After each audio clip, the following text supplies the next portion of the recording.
On my 18th birthday, my parents sold the one thing that meant the world to me, the dress my late grandma made for me, for $44. And then they laughed and said, "It's worth more than you." That was the day I swore they'd never see me cry again. Hey everyone, before I share this crazy story, let me know where you're watching from. I love seeing how far these stories reach. And if you love emotional revenge stories that make you want to cheer at the end, hit that subscribe button because you don't want to miss what comes next. I grew up in a small town in Ohio. My parents always had this strange way of showing love. I'm 18 now, but for as long as I can remember, I was the punching bag in the house. I was the quiet one, the one who liked books, music, and art. My brother, Josh, was the golden child. My parents adored him, straight as football captain, popular at school. Me? They barely remembered my birthday most years. The only person who ever made me feel special was my grandma. She used to sew dresses for me, not just clothes, but works of art. She passed away last year, and before she died, she gave me one last gift, a handmade birthday dress. It was my most prized possession. My 18th birthday was supposed to be different. I thought maybe my parents would finally throw me a party or at least acknowledge me. But instead, I came home from school to find strangers in my living room. My parents were hosting a garage sale. When I went to my room to grab my dress, the one I planned to wear that night to celebrate with my best friend, it was gone. I asked my mom where it was. She barely looked up and said, "Oh, that ugly thing? Some lady bought it for $44. Finally got rid of that old rag." I froze. "That was Grandma's last gift to me," I said, my voice shaking.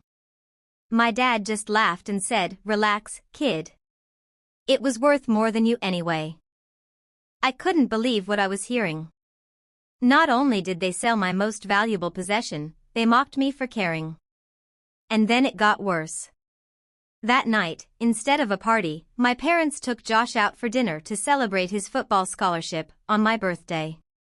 They left me at home with frozen pizza.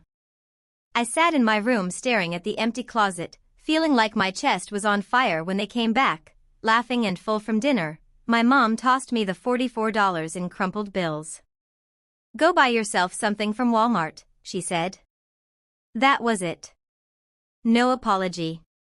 No care. I didn't cry. Not this time. Instead, something inside me snapped. That night I stayed up late. I opened my laptop and stared at my grandma's photo, her smile, her wrinkled hands, the way she told me, "Never let anyone treat you like you're worthless." I made a decision right then. If my parents saw me as worthless, then I would show them exactly what worthless can do. Section 6, The Revenge Plan. My parents were always broke, living paycheck to paycheck, yet somehow always finding money for Josh's football gear, his car, his trips.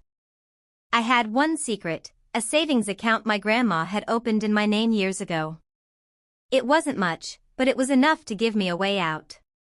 I decided I was leaving, but not quietly.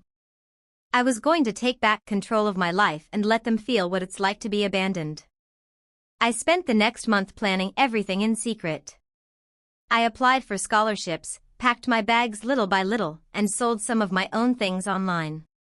Then, on the morning of Josh's big football signing day, I left.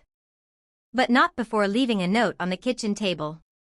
It read, "You said Grandma's dress was worth more than me. Good thing she left me something worth more than you, my freedom. By the time you read this, I'll be gone. Don't bother calling. You never needed me, remember?" And I left $44 on the table, the exact amount they sold my dress for. I moved into a small apartment near my college campus with the money my grandma left me weeks later. My mom called me, not to apologize, but to ask why I humiliated them in front of Josh's friends by leaving. I simply said, "You taught me my worth. Now you get to live with what that's worth to you." And I hung up. It's been a year since then.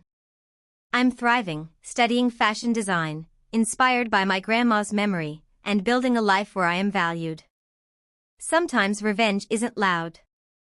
Sometimes it's just walking away and proving you never needed the people who hurt you. Speech balloon moral: never let anyone put a price tag on your worth. The best revenge is building a life where you are valued, and making them watch.